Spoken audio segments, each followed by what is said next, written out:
Giants alert. MetLife Stadium is shaking tonight, and the first name you need to hear is Calvin Austin III. Serious knee injury, gone. Big Blue's most electric weapon off the bench is being carted off, the entire team stopped practice, and John Mara himself walked over. On top of that, Cam Newton just went on national television and blasted this organization for failing Jackson Dart, 2 seasons, 5 blue tents, and a franchise quarterback still taking blindside shots. And the Giants just shipped another guard to Kansas City for a 2028 7th-round pick. 3 earthquakes. If you bleed blue more than you hate the Cowboys, hit like and subscribe. Stay locked. 2 cliffhangers at the end. A non-contact knee injury. One-on-one drills. And just like that, the Giants' receiver room, the one they spent an entire offseason building from the ground up, took a shot it was never ready to absorb. Big Blue Nation, camp is in session, and the moment Calvin Austin III goes down grabbing his right knee, everything changes, not gradually, immediately. Per insider Connor Hughes, Austin suffered the injury in coverage from cornerback Tay Banks. He went down, grabbed the knee, and did not walk off the field. He was carted off. In a detail that tells you everything about how serious this moment was, owner John Mara stopped mid-stride on his way out of practice just to go over and talk to him. The entire team paused. Players crowded around. That doesn't happen for bumps and bruises. That happens when something is wrong. Adam Schefter, the most connected insider in this league, reported that a source described the injury as a serious knee injury. Not a tweak, not day-to-day, serious. Now let's talk about what that actually means for this roster, because the numbers here are sobering. Earlier this week, we told you the Giants landed at 23rd in Pro Football Focus's wide receiver corps rankings. That was before this. That was with a full room. Before Austin went down, this was a unit finally starting to show a pulse. He was having a strong offseason. In the preseason win over Miami, he caught 2 passes for 24 yards, took an end around for an explosive gain, and showed out as a punt returner. This was a savvy low-cost addition on a contract that gave New York upside without commitment risk. Versatility, explosiveness, the kind of playmaker Matt Nagy could move around the formation and use creatively on early downs or in space. Gone. And here is the ripple that nobody in the building wanted to think about out loud. This injury likely shuts down any trade considerations for Darnell Mooney. The math that made Mooney expendable. The math that had fans imagining a conditional pick in exchange for the veteran. That math no longer works. You cannot trade away depth you don't have. On the other side of this disaster is a name the fan base has complicated feelings about. Odell Beckham Jr. came in fighting for a roster spot. Prior to this, the smart money said Berrios survives on special teams, Mooney stays because of his history with Matt Nagy, and OBJ sweats it out until final cuts.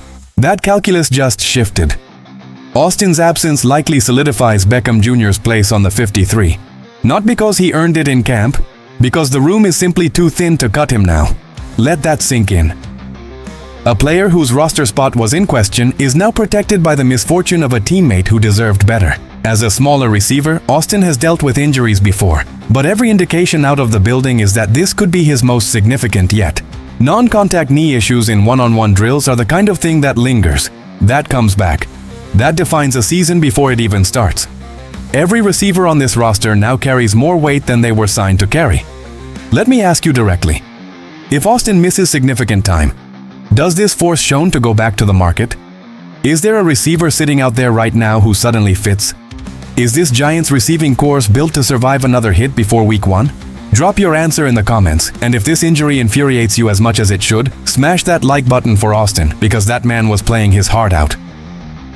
The receiver room story is bad, but it leads somewhere darker. Because while Austin is being carted off the field, a former NFL MVP is on national television asking a question that no one at Giants headquarters wants to answer. Why isn't this franchise protecting its quarterback? Stay locked. 5 blue tent visits. Rookie season, then the preseason opener against Minnesota. Dart looking left, Jay Ward coming clean from the right, a blindside sack that sent the quarterback straight back into the tent he knows too well. Jackson Dart is used to it, and that is the problem. The Giants franchise quarterback went to the blue tent 5 times last year. He was diagnosed with a concussion that forced him to miss 2 games. He comes into year 2 with the same offensive line concerns hovering over the building, takes a clean sack in the first preseason game, and finds himself back in the tent that's starting to feel like a second locker. In the post-game press conference after the 13-10 loss to the Vikings, Dart said what every Giants fan heard and quietly feared. He's still puzzled by how often he ends up in the tent every time he takes a hit. Not angry, not demanding change. Puzzled. Cam Newton heard that word and absolutely erupted. On his show 4th and 1, the former MVP did not mince a single word. Newton said he's puzzled that an organization isn't taking this player's health seriously. That every hit Dart takes isn't soft. It's a puzzling hit. He asked out loud, on camera, when the Giants are going to start taking this person seriously on the field and off the field. Newton laid it out simply. Dart took too many hits in 2025. The NFL wasn't going to risk its reputation if something happened to a 23-year-old who wasn't checked properly. And the organization owes its franchise player an answer. Not a statement, an answer. And what did head coach John Harbaugh say when asked about watching Dart get sacked in the second quarter? 3 words. We need to block better. That's the entire response from the man responsible for protecting his quarterback. Newton wants accountability, and accountability starts there. Now here's what we actually know about the line situation. Dart was rested for the second preseason game against Miami. The official reason was the extensive work he'd put in during joint practices. The real reason every analyst suspects? Precaution. Pure precaution.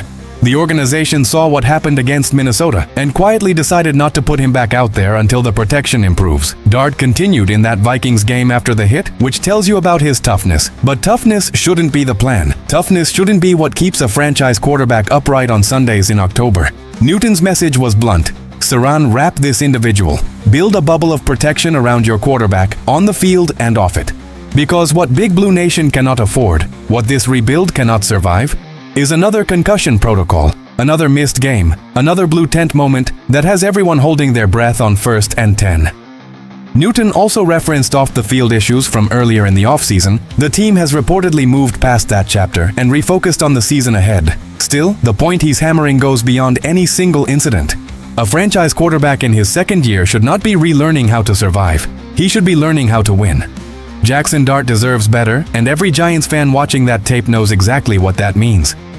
Does Harbaugh fix the assignments that left Dart exposed against Minnesota, or does the franchise quarterback walk into the regular season with the same protection problems?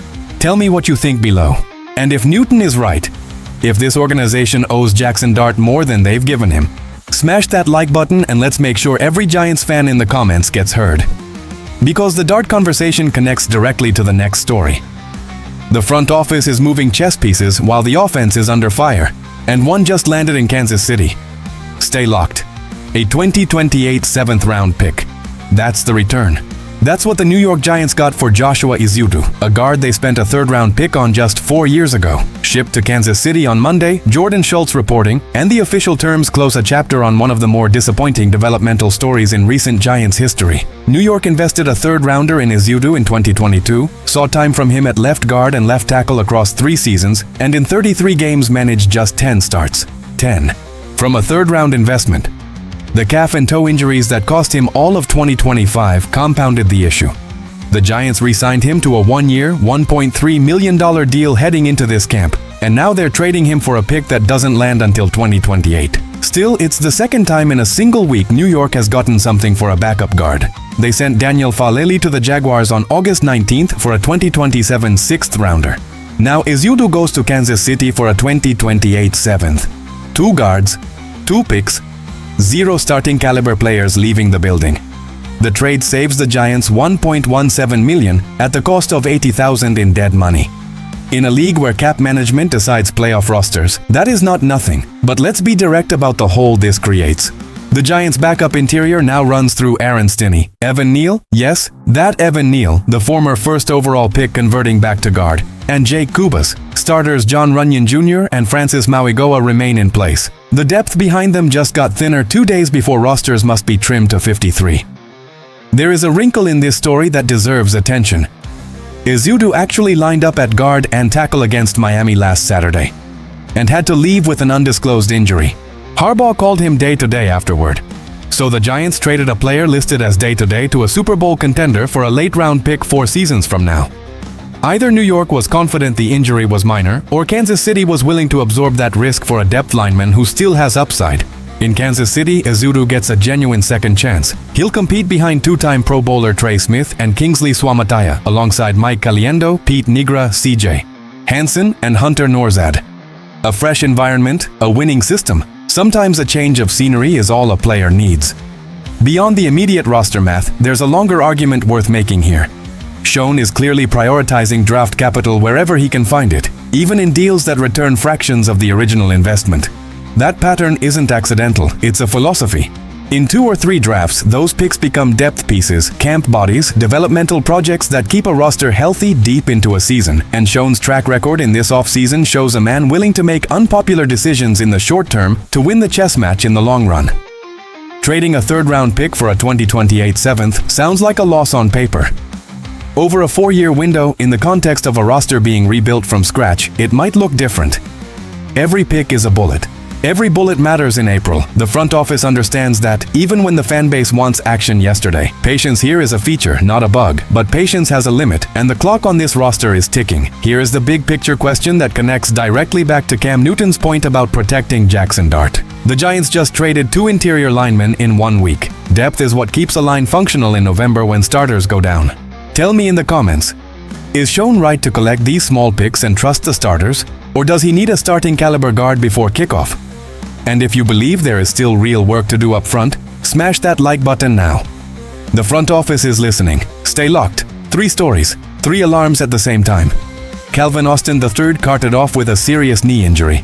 A former MVP demanding the organization protect its quarterback. 2 guards traded for picks that won't arrive for years. Big Blue, the regular season hasn't started and the roster is already under stress. The receiver room is thinner than at any point this camp. The offensive line depth is lighter than a week ago. And the franchise quarterback walks into year 2 having visited the blue tent more times than any rebuild can afford to ignore. The question is whether Harbaugh, Schoen, and this locker room can answer before the first Sunday that counts. One chess move is still on the board. If Armstead hits the open market out of Jacksonville and Schoen is first on the phone, the defensive interior becomes a weapon. 0 draft picks spent. Here's what I need from Big Blue Nation. 1. Smash that like if you believe this team still lines up competitive on week 1. 2. Drop a comment. Does Dart make it through the first 4 games healthy? 3. Subscribe. Because every subscriber makes Cowboys fans nervous and we're covering every move until kickoff. Now the cliffs. Austin's full diagnosis has not dropped yet. If it's an ACL, the entire receiver strategy changes overnight. And Harbaugh's line just got thinner while Newton's challenge sits unanswered on television. Will the Giants move before Sunday? Big Blue stands mighty. Like, comment, let's go Giants, and watch the NFC East crumble. See you in the next one.